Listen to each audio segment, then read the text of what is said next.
The flame burns still, and the fire has spread along the walk. The cold takes its toll, and Potboy's flame flickers. But it is still enough for the climb to Moon Mountain, to light the final fire.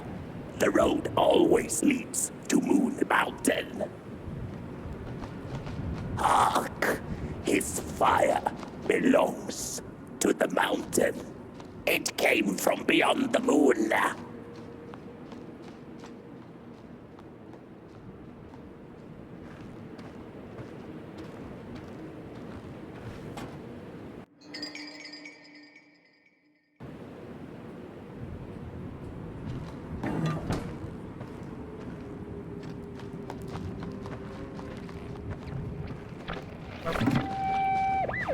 There's a fella who watches over the midnight walk, pointy hat and hollow gaze. He's been around longer than you or I. Some say he was one of the first sculptures to have breath. Some say he's not from around here, but from another maker's work table entirely. Some say he's seen what lies beyond Moon Mountain. But I just think he's lost like the rest of us, and he's waiting for the right one to come along. Waiting for something that'll give him that eureka for his song. He keeps his banjo by his side, but he never plays it. Strange, but he's in no hurry. He's got all the time in the world.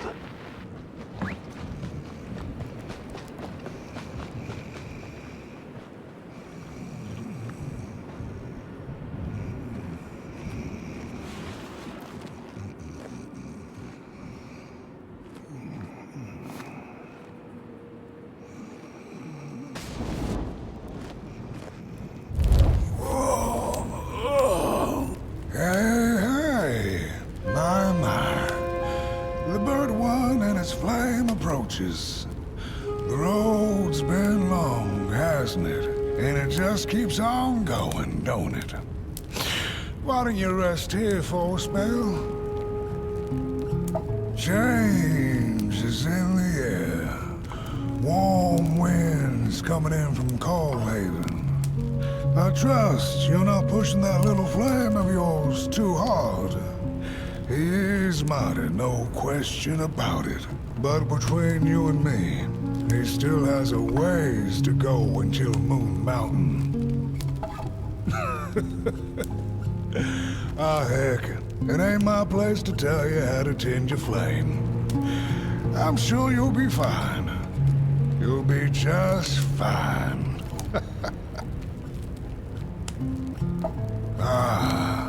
To feel at home wherever you walk.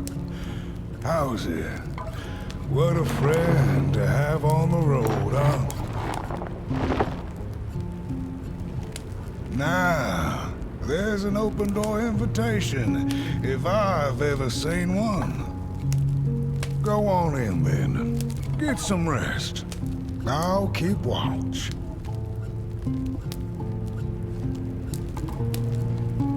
Go on in, then. Get some rest. I'll keep watch.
A boatsman went out into a foggy lake to find peace.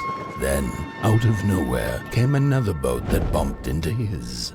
He cursed whoever was on the other boat, but when the fog cleared, he discovered that it was, in fact, empty.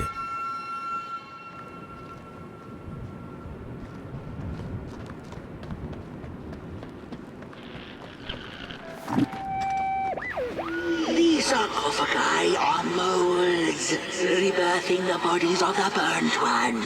Failure after failure, they keep coming back. They lie dormant, and then they awake at an appropriate time, during times of dark, to perform a task. The taskmaster unknown, doom spelled on the flip side of a coin. Little dolls in a dollhouse made of matches.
mayhap feed moonward.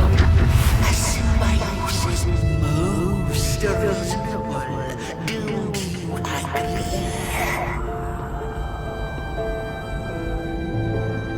We weren't made to live.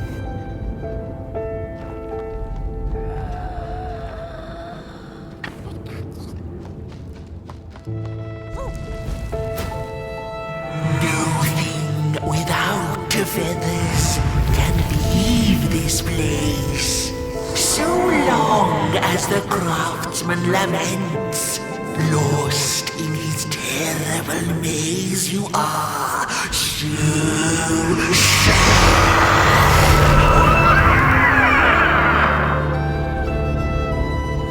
Do you? Sad! Sad!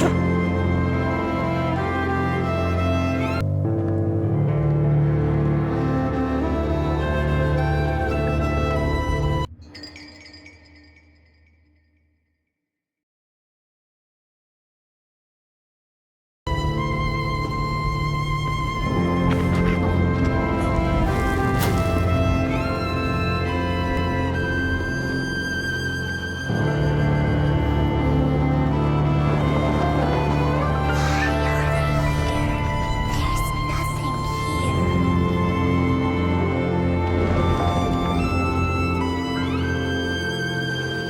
Whoever created you had a twisted sense of humor. The craftsman laughs not.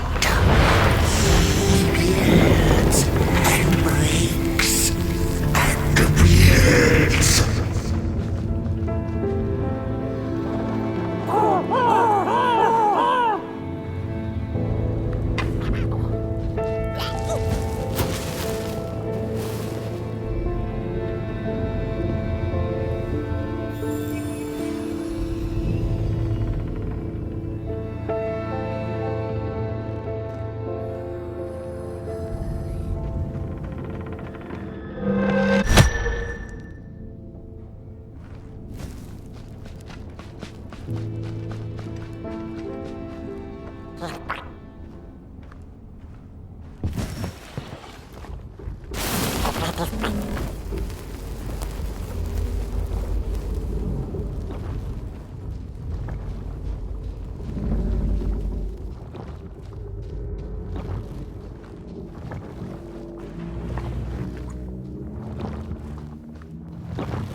Big project. No spark.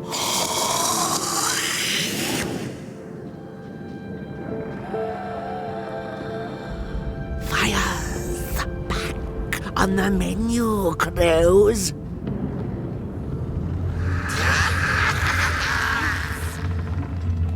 Father, why? Do you know the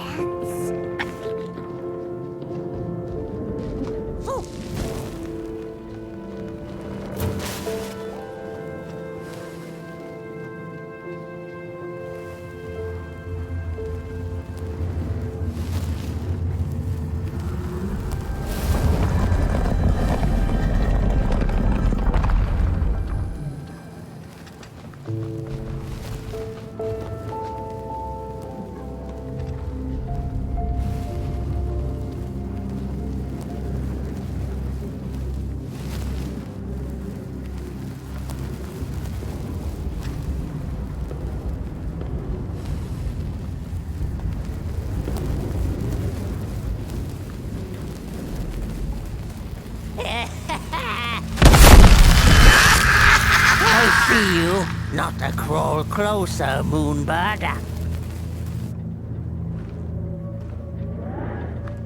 Avert your greed in the dark with you.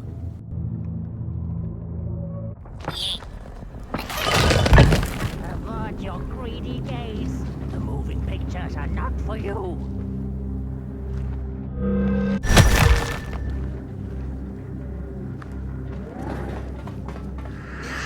The moving pictures are not for you.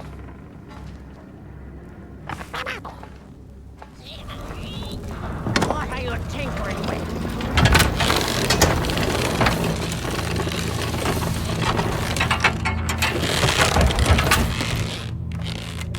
Avert your greedy gaze. The moving pictures are not for you. We weren't made to live.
Of the dark everywhere.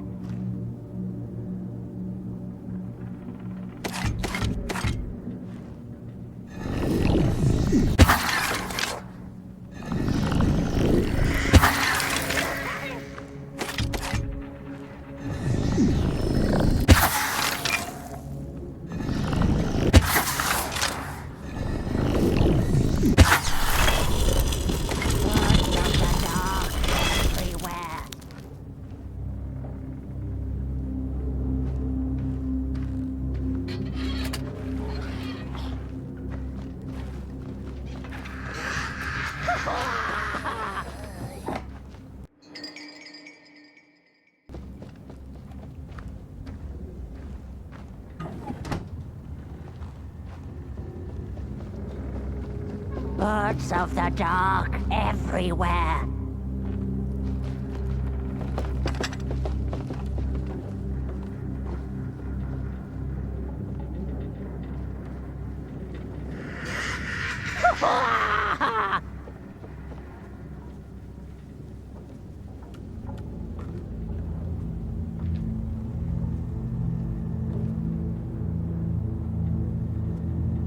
Birds of the dark everywhere.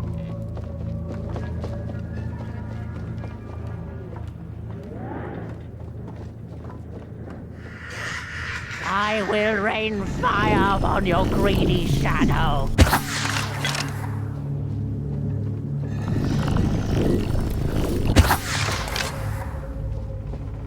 I see you. Not a crawl closer, Moonbird.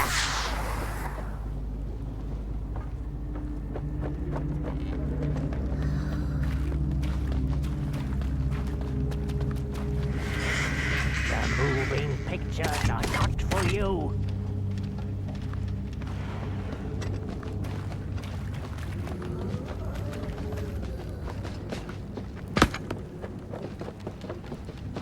Avert your greedy gaze. The moving pictures are not for you.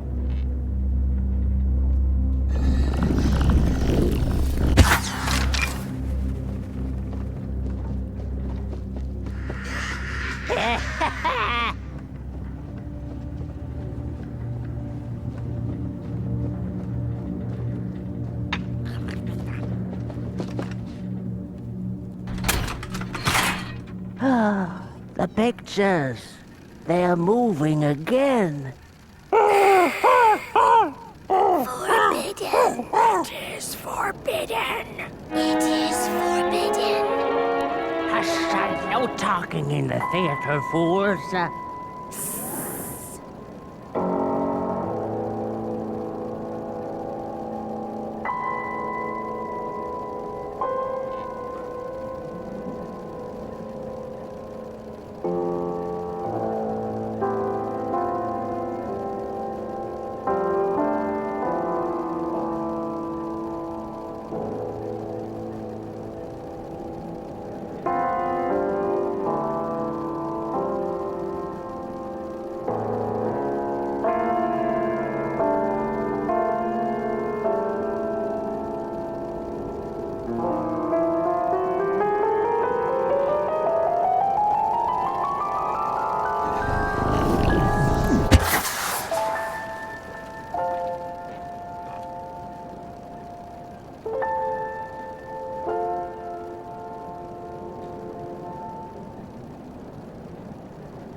Where did it go? Father, please. What happened? More stories. Stories. How I cherish them. Real as clay, as palpable as the midnight air. They're all we have left once the dark has taken the last campfire from us. The projectors tell a story of failure. The craftsman projects it onto his creations. He keeps building, building without love for his craft. He needs to see it.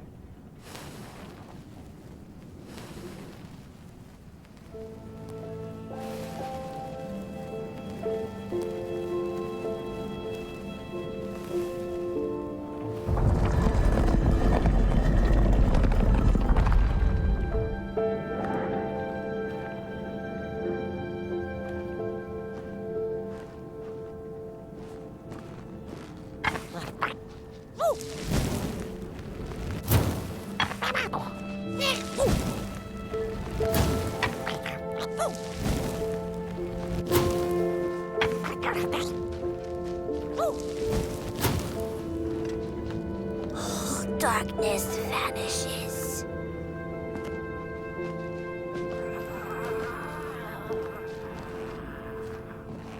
Well, yours might not be a movie I would watch, but a story is a story.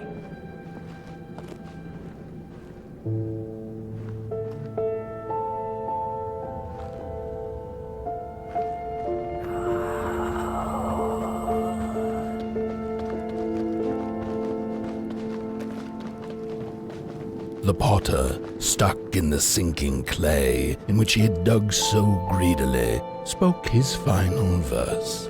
Here was I born, and here I lived. My refuge was the clay, and now the clay has played me false in a most grievous way.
blind explorers discovered a sleeping beast.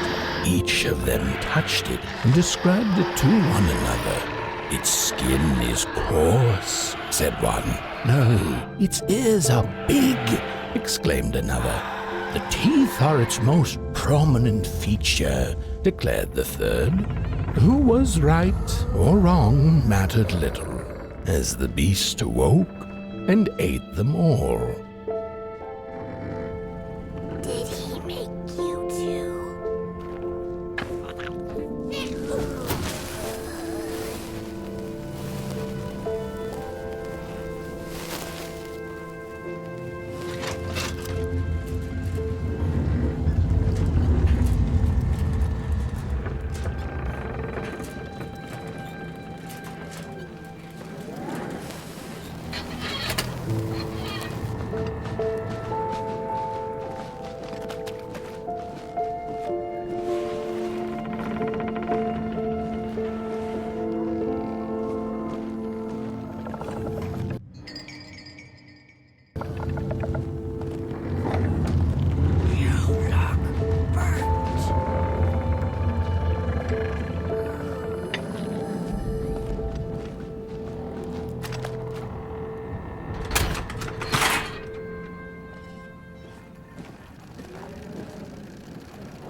am I? Their eyes so big, their smiles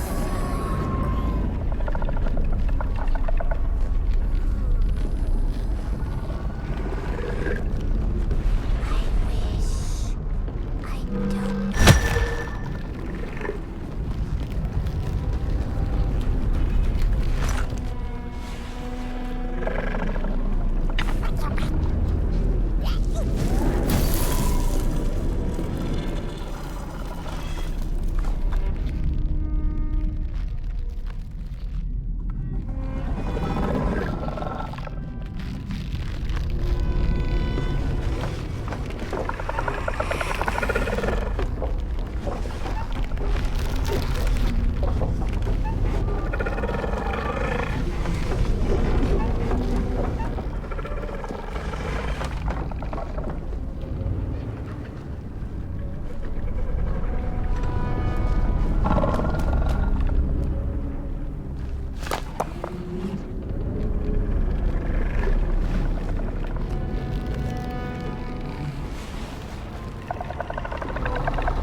Did he make you too?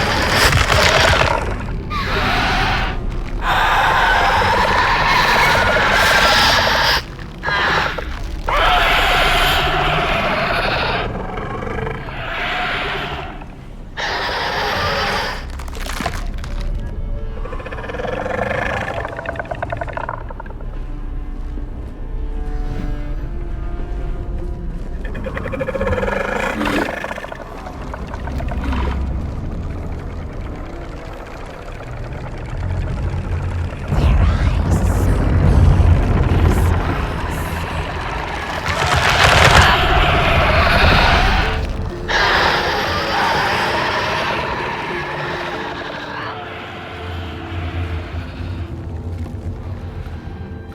Careful. The dark sees you. I want.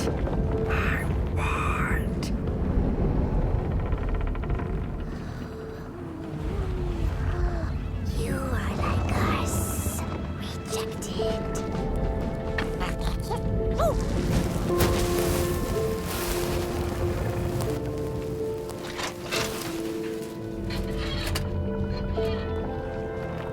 May I have this dance? Shh, it's starting.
at these sorry reflections of the daughter.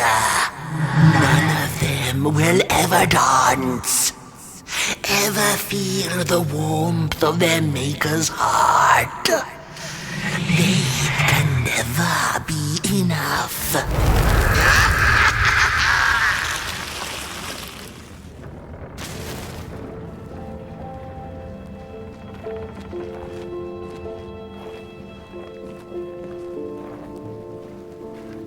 After years of searching for her son, the weaver was convinced she had lost him to the dark. One night, there came a knock upon the door. "It's your son," said a voice. "Please let me in." Thinking this was some cruel spirit come to mock her grief, she remained silent until her son gave up and left, never to return again. Sister, come back.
Most of my life, I've been afraid of the dark. When I was little, my childminder got annoyed with me and tossed me into a wardrobe as punishment. She let me sit there, alone, and I sat perfectly still so that no closet monsters would notice me. It was the longest, most terrible 15 minutes. Many years later, I don't know what happened, but now I love sitting alone in the dark.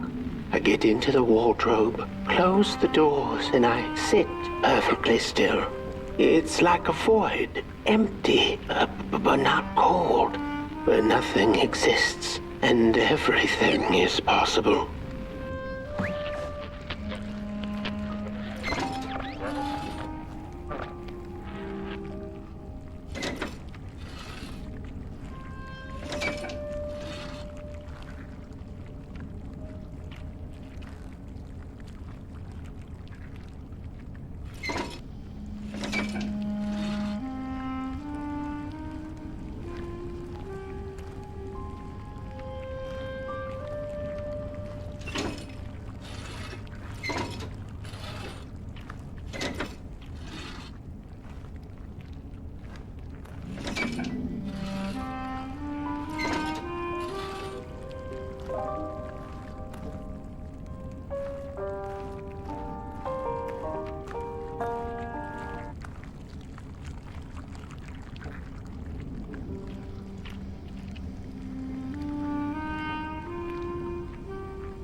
If this is the end, then why am I?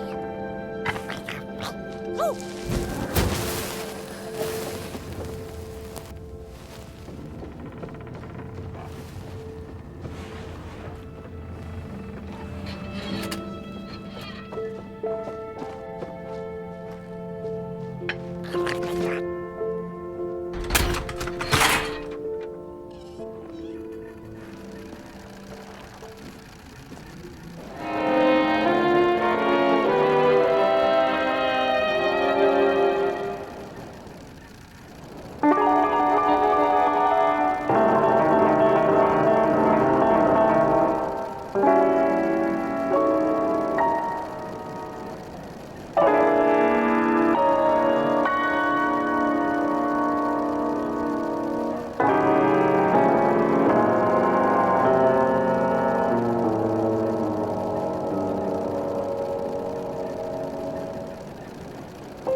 The father hoped the daughter would fill his heart with fire, failing to see that she needed a fire of her own.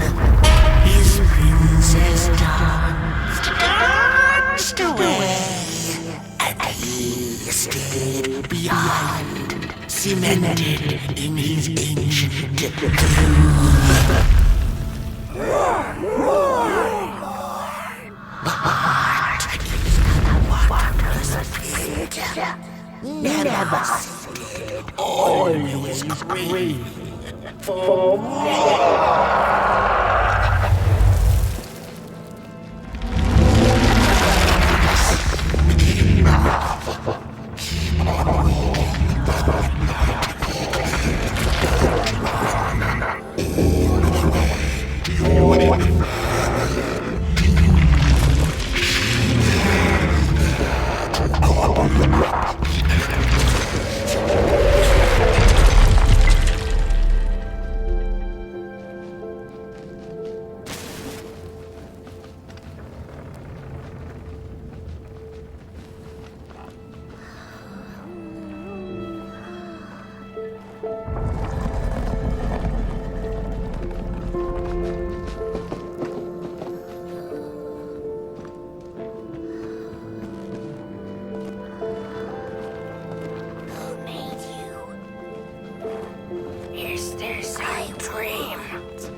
Merkle had taken.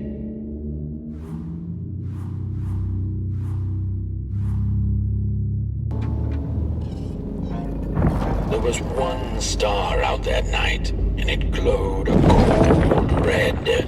Who took the sun away? The Merkle asked it. But it was too distant, so she could not hear its reply if it had one. The Merkle had never felt so empty and alone. Lost in quiet despair, she managed to open up to the winds and followed their gentle push south down the midnight walk and to the Darklands.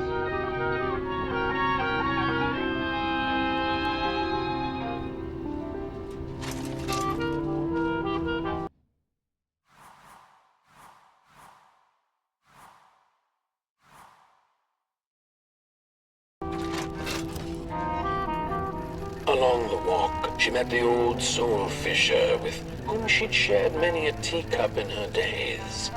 Is that the Merkle I see? Another decade, another teacup, eh? He chuckled, but the Merkle sure wasn't in the mood to discuss teacups. Who took the sun away, soul fisher? Surely it wasn't caught by your hook. After pondering for a good minute, the soul fisher answered, well, there have been whispers among the fish and corals about a loathsome, hungry mulgrim roaming the swamps. Perhaps it knows. By the time the soul fisher looked up from under his big hat, the Merkle had already continued down the road.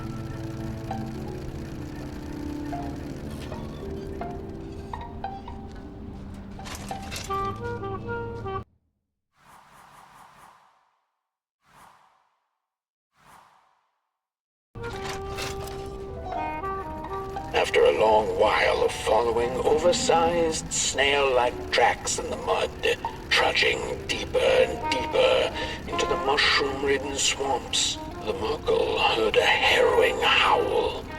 Up on a hill stood a looming figure, dark and still in the quiet of the night. Lo and behold, the Mulgrim, she thought to herself in slack-jawed awe. She greeted the creature with a quivering voice and, unable to restrain herself, asked, "Do you know who took the sun away?"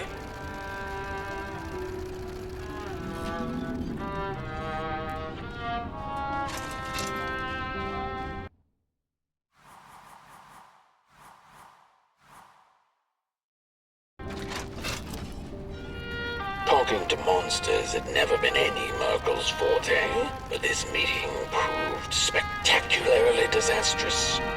Barely escaping the gnashing teeth of the Mulgrim, she managed to escape by jumping into a lake, following its stream away from the swamps. Although the Mulgrim was far behind her, she could still hear its melancholy howl.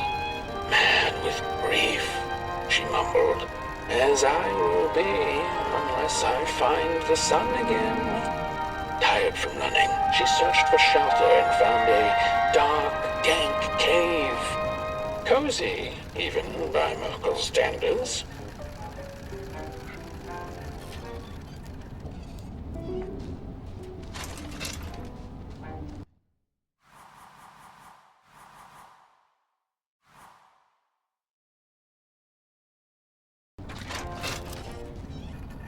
The wind blew cold in the cave, its whispers strangely soothing to the Merkle. As it turned out, the whispering belonged to a pack of starving crawlers who had begun circling her, their language known only to the dark itself. "What are you searching for, little limb tree?" they sounded in guttural unison. "These are dark days, and your kind does not belong anymore." The Merkle gathered her courage. "I am looking for the sun. I know you crawlers eat fire for dinner. Did you eat it?" They sniffed her lantern hungrily, and instinctively, she offered its flame to them.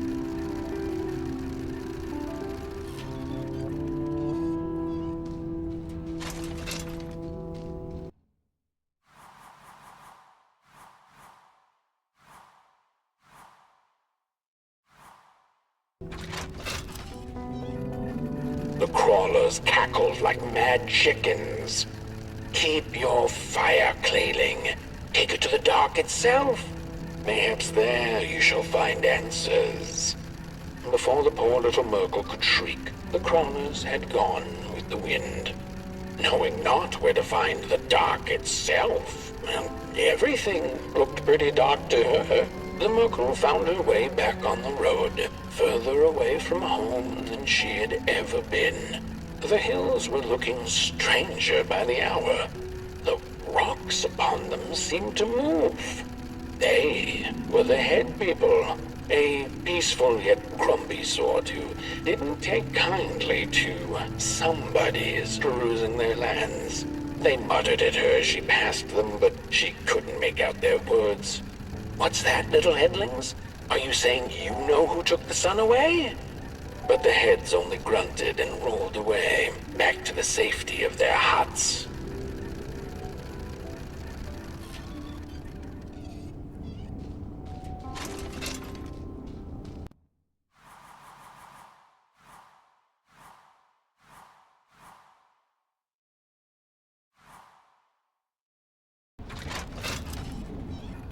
The road went on, and the shadows grew all around her.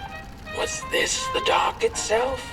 Not sure whether she was alone, she asked out loud, "Does anyone out here know who took the sun away?" By the side of the road lay 3 peculiar faceless and person-sized dolls wrapped in muddy bandages. A stone's throw away lay some strange masks. The Merkle followed her instincts and put the masks back on. And the dolls did come to life. They began to dance a haunting dance around her, and before she knew it, she was dancing too. When it was all over, their masks fell off and they went back to lifelessness. The Merkle silently thanked the dolls for the dance and went on her way, deeper into absolute darkness.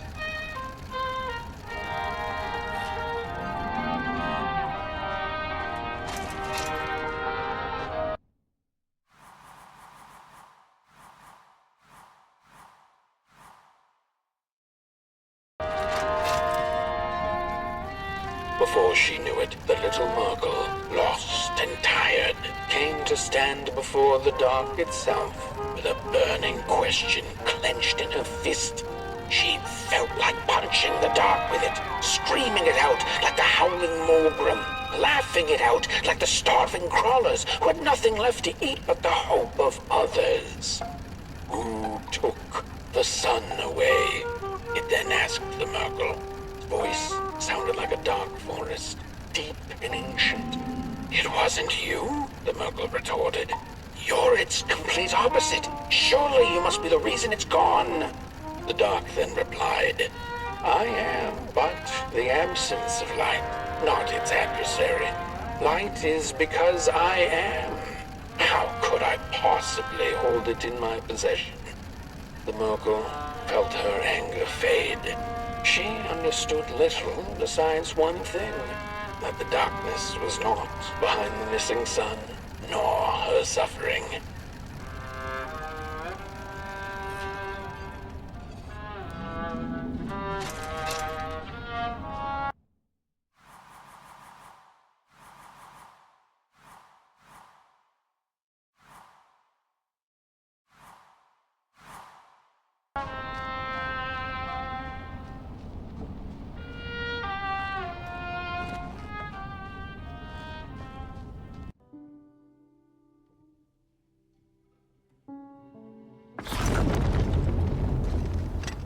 The Wanderer asked the craftsman, "How do you make such perfect sculptures?"